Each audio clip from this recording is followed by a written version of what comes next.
Hi everyone, welcome to our 44th video session. Today we're going to solve a challenge for Ishan Jha, the founder of VIP World.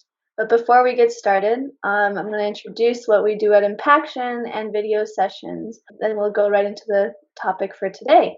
Ultimately, video sessions are a way for us to come together from different parts of the world and solve challenges for real life social entrepreneurs, share ideas, and even interview innovators in the space. We're trying to bring people who are doing social good into mainstream media. The topic for today is, having a challenge that we're going to solve for Ishan. But before we get started with that, we're going to ask everyone to introduce themselves in 2 sentences or less so we know who's on the call. I'll start. I'm Shivani. I'm one of the co-founders of Impaction, and I'm based here in Chicago, Illinois. Dan, do you want to go next? Yeah, Daniel Heiniger with Impaction, Engagement and Outreach Coordinator. I'm also based in Chicago. Nice, thank you. Shorja, you want to go? Yeah, I'm Shorjo. I'm based in Gujarat, India, and I've been in a lot of video sessions, but I'm based in the logistics sector. Awesome, thank you. Roger? I'm Roger. I'm from Boston, co-founder of IdeaTrack. Great, thank you. Maribel? Hi, I'm Maribel. I'm founder of Love for Immigrants, and I work with LearnSoul International, co-teaching social entrepreneurship part-time. Thank you. And Sam? Hi, I'm Sam. I'm with Birdwell Solutions, helping startups achieve their own goals through the creation of software. Awesome, thank you. All right, and Ishan, I'll give a brief introduction for you, and then you can introduce yourself and then go right into the presentation. So, like I said, today we're going to be solving a challenge for Ishan Jha, the founder of VIP World. VIP World is a design consultancy for companies that want to make their websites, apps, or services inclusive to the visually impaired people by user testing and co-designing with VIP World community. Ishan needs help solving, the following challenge. How can we engage visually impaired people online with volunteers in the times of the COVID-19 lockdown? So it's very relevant to where we are right now. So Ishan, can you introduce yourself and then tell us a little bit more about your particular need? Thank you again for the warm welcome and the introduction. I have participated in a few videos, and I glad that I can share my story here as well. I started VIP World Company officially last year, but I've been researching on this topic since 2 years ago while I was doing my thesis for MA in service design. As you said, VIP World is a design consultancy where we organize user testing with the visually impaired people so that they can participate, interact with the companies, make an impact by being participating in the process. I'd like to explain later if you have particular questions, but today I'm going to share a story about our first product, Travel Hands. So VIP World, welcome to the world of the visually impaired people. Today I wanted to speak to you about a problem where a visually impaired person has challenges walking around. We are based in London, and we're right now focusing on the travel issues being faced by the visually impaired in London. So on an average, 20 minutes is the waiting time a VIP has to wait for any help to walk around or to travel. Around 8% of the falls in the hospitals are accountable to the VIP community. My research started as how can I increase employability for the visually impaired people, and travel. Difficulties in travel was the primary reason why a lot of visually impaired don't go to work. So in UK, there are 85,000 of them who are employable age, but are not going because of travel challenges. And 17% of them in the UK feel they only 17% get emotional help. We figured out that okay, there's another community of people who may need some companionship, and we found that this group of people, volunteers, 55% feel lonely in London. You won't be surprised. It's cloudy, it's dark, it's London. Average Londoner walks around 3,000 to 4,000 steps a day, which is quite less. The prescribed number of steps is 10,000 a day. 9 million British residents complain that they feel lonely, and the UK government spends around 32 billion trying to make the communities come together, work on the mental health aspects. So this was the challenges on the volunteer side, or the normal citizen side. And we came up with the solution of Travel Hands, which is an app that pairs a visually impaired person with a registered and verified volunteer to walk together in the same directions of a journey. So imagine like people with sight like us, we will be like Uber for visually impaired people. They will tell us, hey, I want to go from my house to the tube station, and then we can tag along. So we want to bring these two parties together. There are a lot of benefits for the visually impaired. They can be more independent, not depending particularly on their families and friends. They can explore a lot of social activities, find more employability options by engaging more, being more confident, and definitely there's advantages of decreasing the number of accidents or injuries and loneliness. For travelers, volunteers, people with sight, it's about walking more. We are giving them incentives, so in the form of we are bringing corporate social responsibility and asking them to promote their services and products, so that people who walk more will convert their number of steps into points, and those points can be redeemed into the products or services marketed by the companies. So let's say Amazon coupon, or a free coffee from Starbucks, or a travel free train ride. And also eventually it will decrease loneliness, increase the social awareness aspects. So that's how we are bringing Travel Hands. We were testing it out in London, in a borough of London, before the lockdown, but eventually we had to close all of this. COVID-19 has brought the whole world to a standstill. So right now, what we're doing is we're focusing on the visually impaired people who are home and are facing a lot of challenges.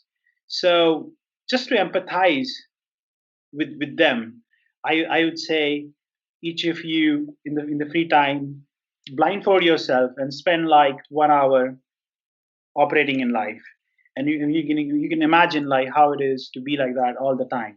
We as sighted people, we can go online, open Netflix and chill, or do whatever we like, still engage with people. A lot of right swipes, left swipes. But for the visually impaired community, that's a big challenge. So I categorize them as like someone who are alone or someone who has a family. Eventually, these parties have this challenge of not being on the digital platform.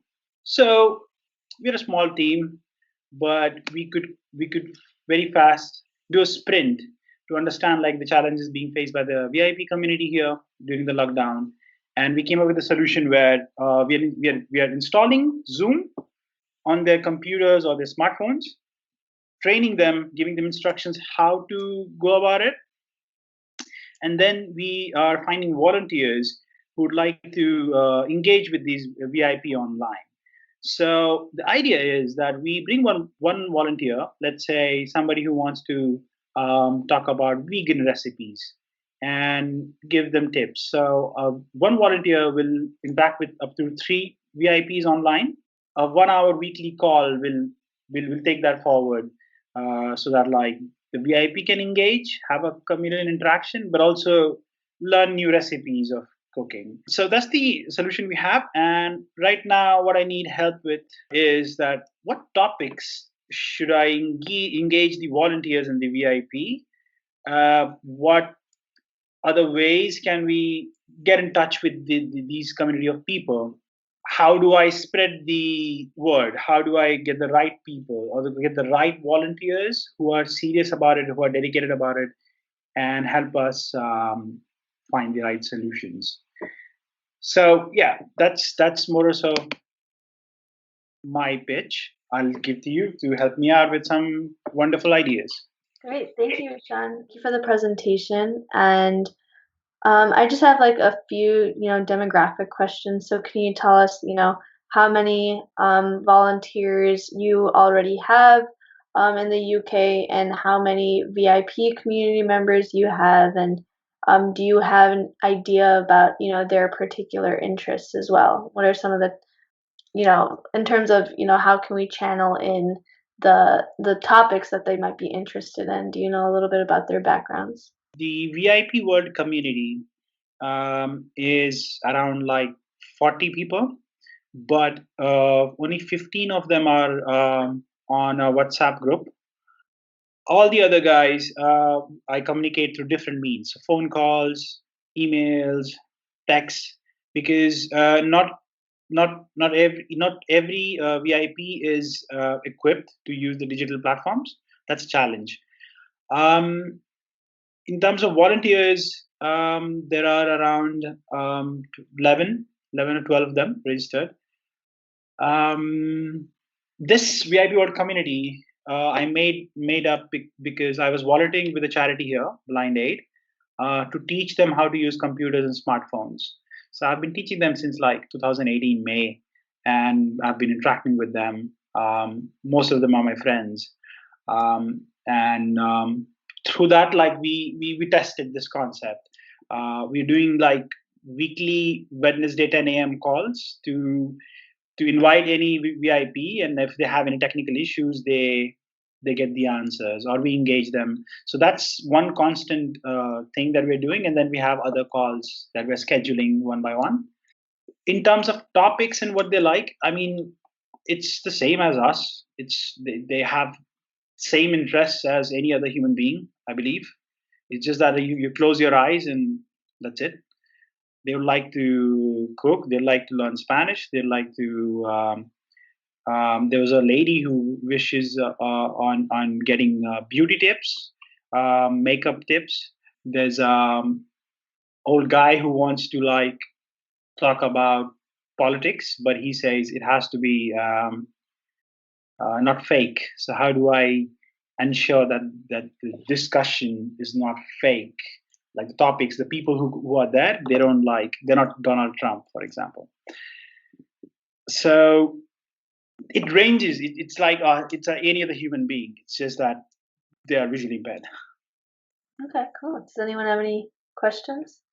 I do, and I'm feeling as we're having this conversation, and I'm glad you said people who have these impairments are exactly like us. It's like so important to remember because in a lot of times the way our language is set up, we do make a distinction often that is not warranted. But one thing I was thinking about why you were, and it was an offhand joke you made about the Netflix and chill thing, but I was sitting here like, how if you're blind, you don't have the same kind of cultural, physical cues as the rest of us do in determining like who's an attractive mate.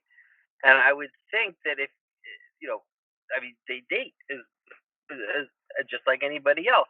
And the two things, I guess, how is the dating community for the dating system right now for the VIP community? How does that work? It doesn't work by Tinder because you can't see your swipe. Um, and then, but then even more down to the experiential level, like are there general concepts? Maybe a general concept for attractiveness is opening up Pandora's box, but um, as a culture, we value, I guess. Are there those kinds of norms, I guess, in the community there that you could play off of to start developing, outreach and get a broader consensus? That was probably horribly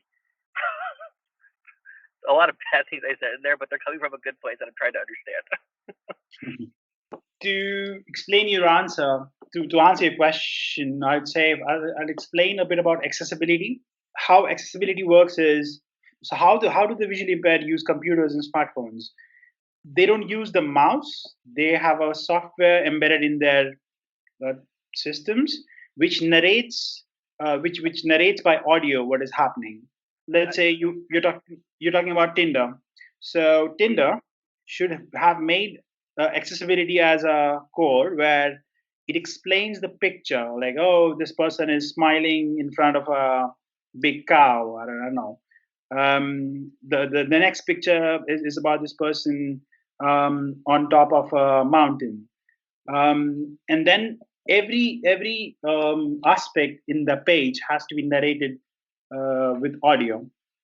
So there are a set of accessibility guidelines which most of the organizations don't follow, and the awareness is increasing slowly. Right. So that would be augmenting Tinder to address the specific issue that they're dealing with. My question was more about how did dating happen in the VIP community currently, and then would there be a move rather than just augmenting existing platforms, but designing something that specifically addresses designing around what their current limitations are, or not limitations, or how I'm just blowing it on Okay. the sensitivity language here, but okay, yeah. So dating right now happens the same way dating used to happen among us in 2001. Let's say, like when we didn't have smartphones, internet, widespread things. So it's a lot of word of mouth.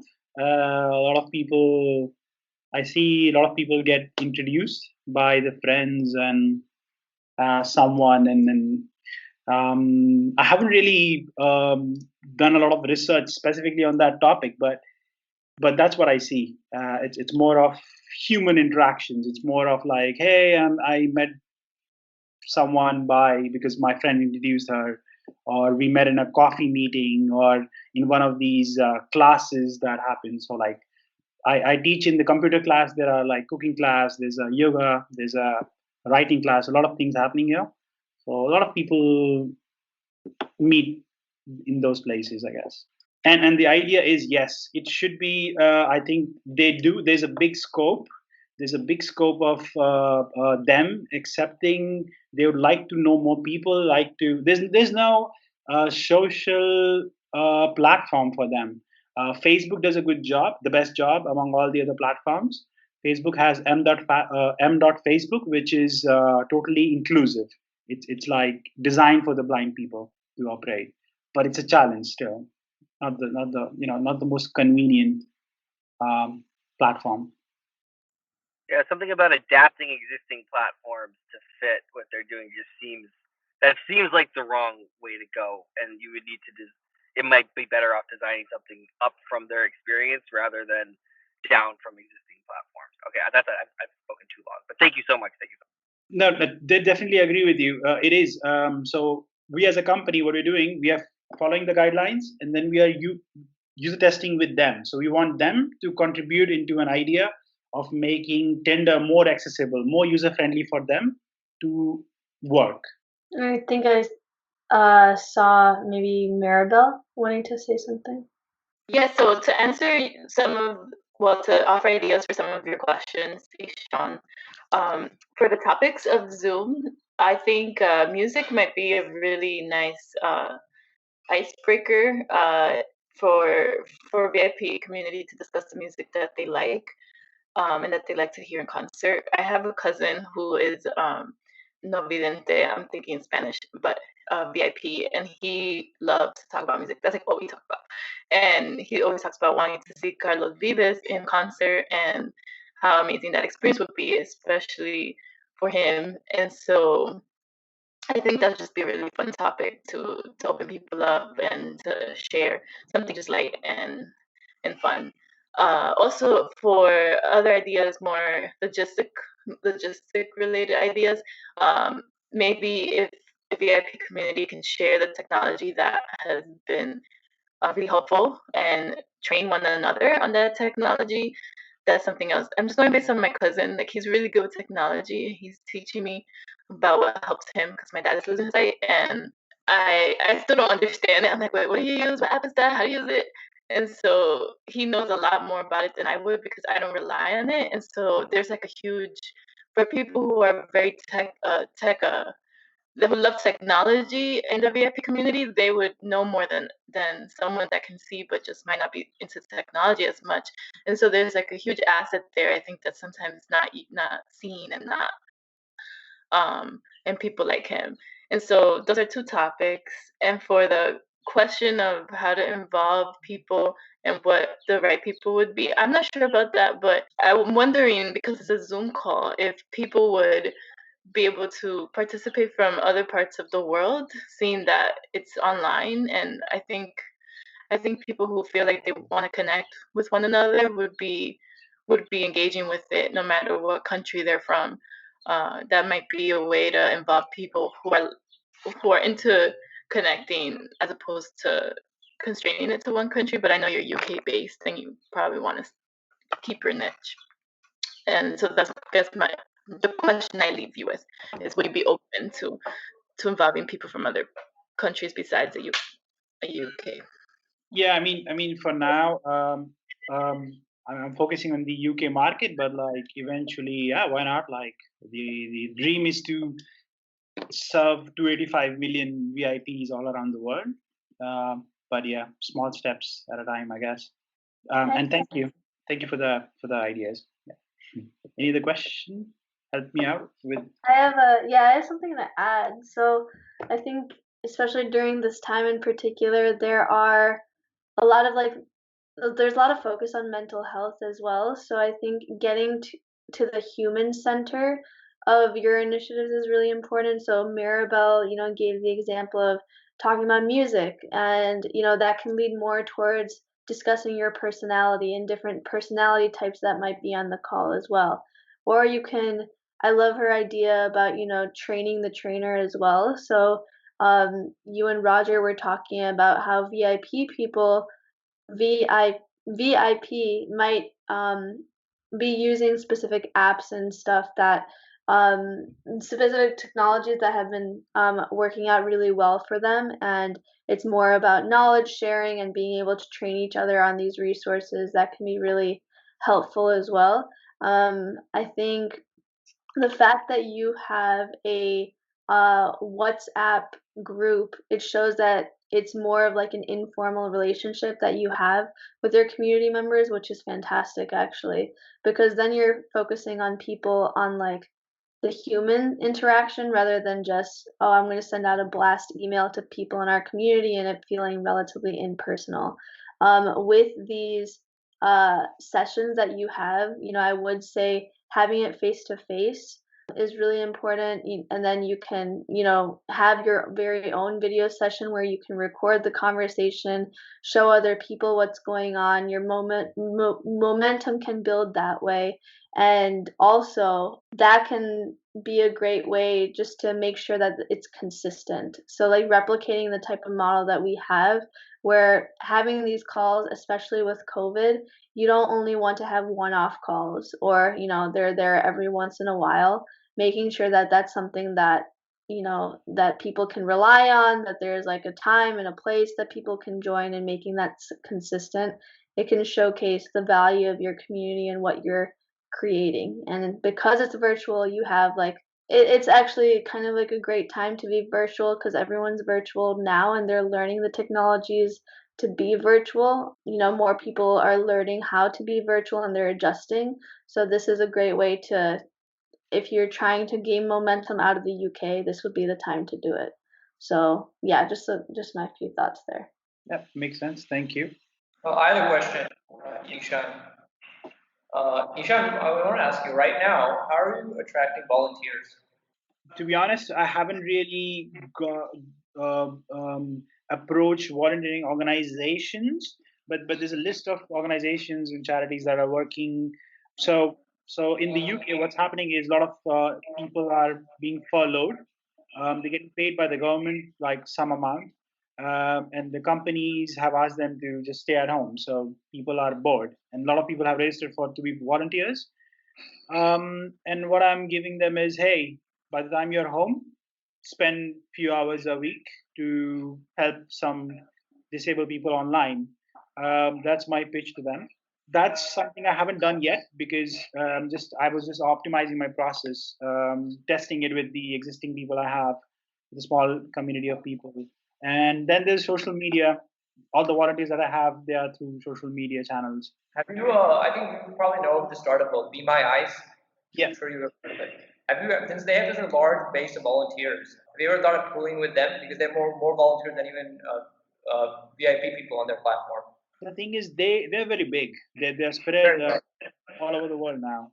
Honestly, I haven't really thought of like partnering with them right now because like I have a very smaller group in comparison to what they have. So maybe they like my idea and take it for themselves, or nah, I haven't really thought about that yet. But if you think, do you think it would be a good deal? Like if I approach a big organization like that? Yeah, in terms of scale of access to volunteers, they have a lot, and it's sort of pool. So, in a way, that could help in getting more people to want involved. And since they have such a large number of volunteers versus number of VIP people, that pool is already there to even touch base with. I'm just I need to think of something which is my own and which is like, oh, nice idea, thank you. People have ideas about, how you can.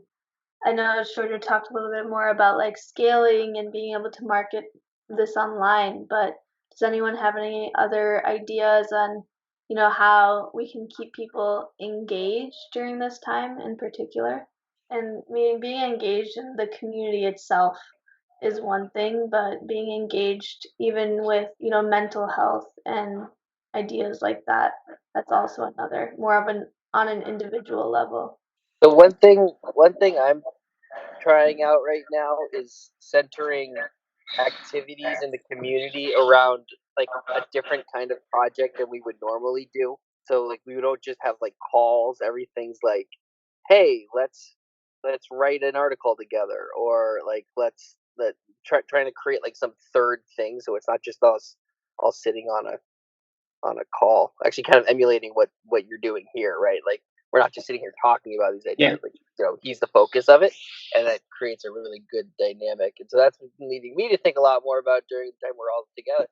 We could just get on the phone and be like, "Hey, how's it going? Sweet, cool," or being really much more mindful about exactly what we're going to get done on this specific call.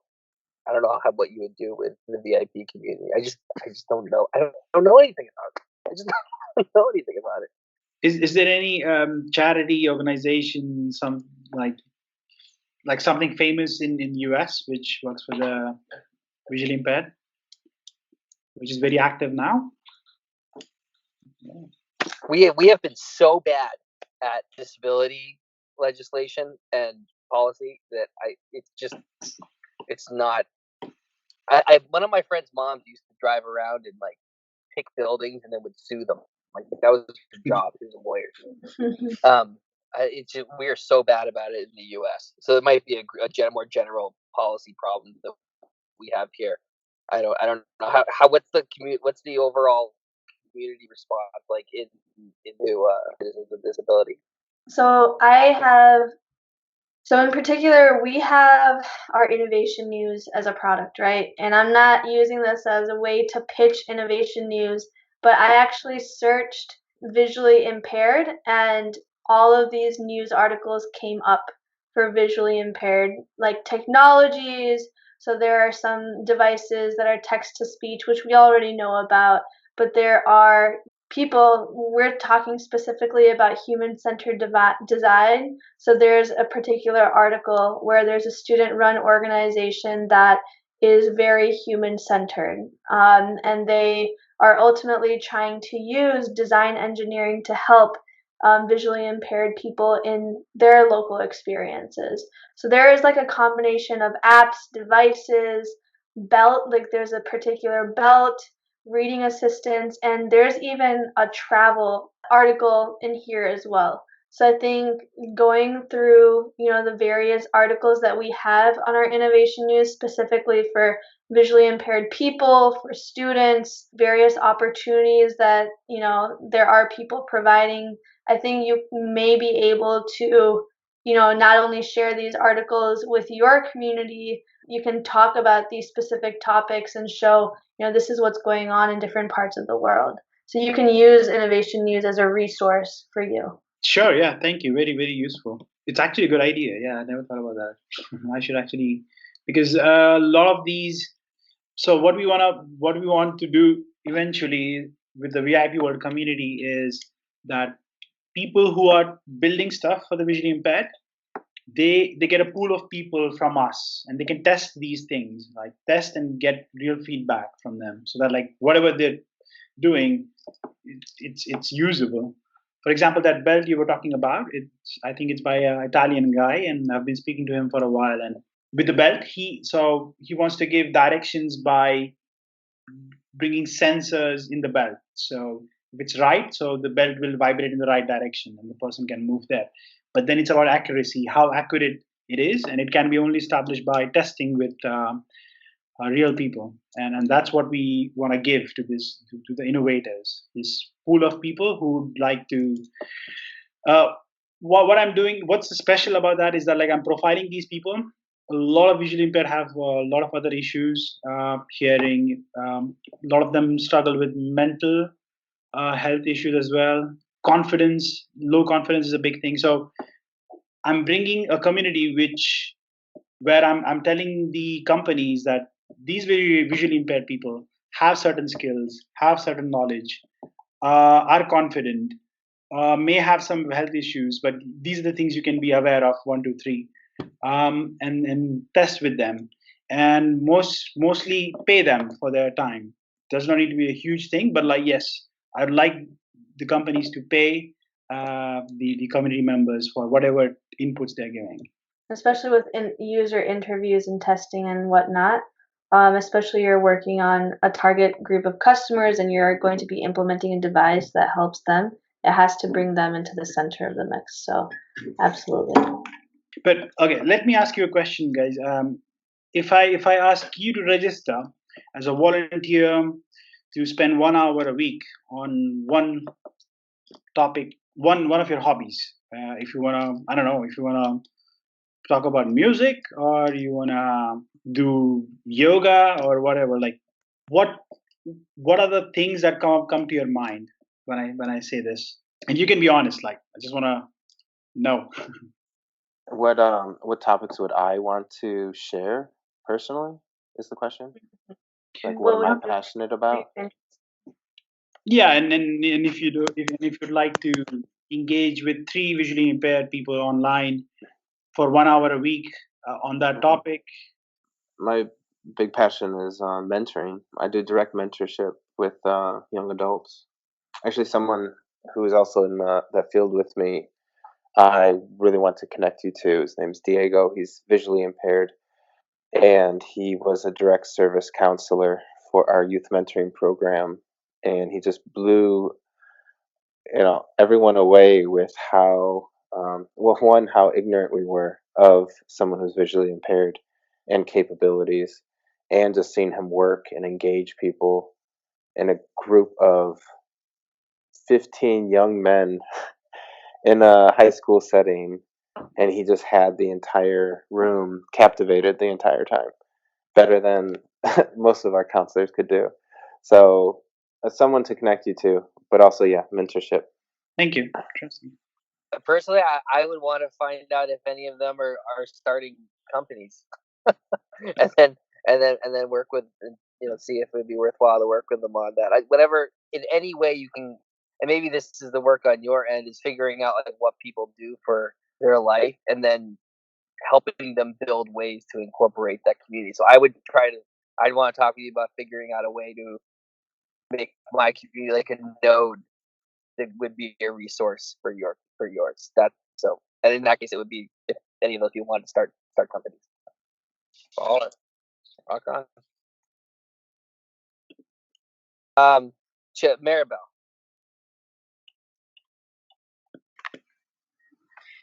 So I'll be honest. The first thing that comes to mind when I am asked to let's say to volunteer for an hour a week is I'm kind of volunteered out. I volunteer and I've volunteered for a while, and now I kind of just want to spend time with my family and my friends. I realized I've volunteered with people that I, you know, build bonds with, and haven't known and get to know, but I've sort of left my own family behind on that a little bit. And so, yeah, just the people, the VIP in my own life and my own family and friends. That's kind of where I'm at right now, to be honest. And if I were to volunteer, I think having the topic and maybe aligning on what common interests you have. Like I like photography. If there's someone that really likes photography, like that's something like people can connect on, or dancers or whatever. They really, the hobby that they enjoy the most would be like a fun way to engage people because they'll have a lot to share. Thank you for your honest feedback. So what I was thinking is I would do one of the old activities a lot of us did when we were kids. Maybe read a chapter of a book out loud, and then have a discussion on that book. They're very keen on that. I think hearing out loud versus having an audiobook would be a different experience for them. Yeah, there's actually a call on that. VIP, they get like audio books and they hear those, and then there's a group that discusses that every week. I think I'm the same. I don't think I have, like, I wouldn't be able to do something weekly. Once a month, the only thing I could probably offer is how they could volunteer for other organizations with the things that are available to them, and using that and seeing what kinds of different things they could do to help other nonprofits. I think that's like a good topic for members to discuss. Pretty interesting, yeah. With your particular community members, it seems like they might be interested in technology. Maybe something in engineering where my particular interest is in nature and the overlap with engineering. So there's a concept called biomimicry. That concept is just really interesting, how we use different like nature is the best engineer that we can learn from. And there are various inventions that have been replicated to, nature's natural state, I guess. So that would be something interesting if your community members might be more like technology driven in that way. Awesome. You guys, we do have to wrap up, but Ishan, do you have like any last thoughts, or what are your last thoughts before we close up the meeting? You all know the website. Please go through the website, and if you feel that you know other visually impaired people, please help us spread the awareness about our initiative. And we'd like to interact with VIPs from all over the world, and see how we can engage them in these difficult times. Absolutely, and I would encourage you to utilize our innovation news to find more organizations that are in the space. We don't have connections to like some of them, but we would be happy to help out. Maribel just posted on another idea where, wow, this is a really full-fledged idea for how you can involve people who align with your mission by creating a criteria of what qualities you want your volunteers to have. We can have sessions where VIP teach volunteers something that they are skilled at. We have talked about time banks before, where that can be a place to find volunteers. And for engaging the community through social media, the process of teaching something you're expertly at, and talking about it during Zoom calls, that can getting people to start getting engaged in that. So, there's like an idea for a virtual talent show as well. I love that idea. So there are lots of things that you can do out there to engage your community. Like I said, utilize our innovation news to find more ideas that way. You can even talk about ideas through the innovation news and various articles that they can read, or an audiobook like Shorjo spoke about. But there are a lot of ideas, and just keep in touch and let us know, what you decide to do, and we're happy to promote it with our community as well. Great work. Thank you so much. Thank you. Thank you for wonderful ideas. I would suggest, continuing this discussion on our idea forum, and it looks like Ishan has already, started the conversation on the idea forum in particular. So I would, suggest you guys to continue with that and move forward with the discussion on idea forum if you guys have additional ideas. We have also launched a new initiative with like a proof of concept we're developing with people posting jobs on the spreadsheet. So I would suggest, you would have some transparency as people who are interested in volunteering. You would know, the amount of interested candidates that are invested in your organization. So I would suggest checking that out. Thank you all very much for tuning in, but thank you everyone for watching.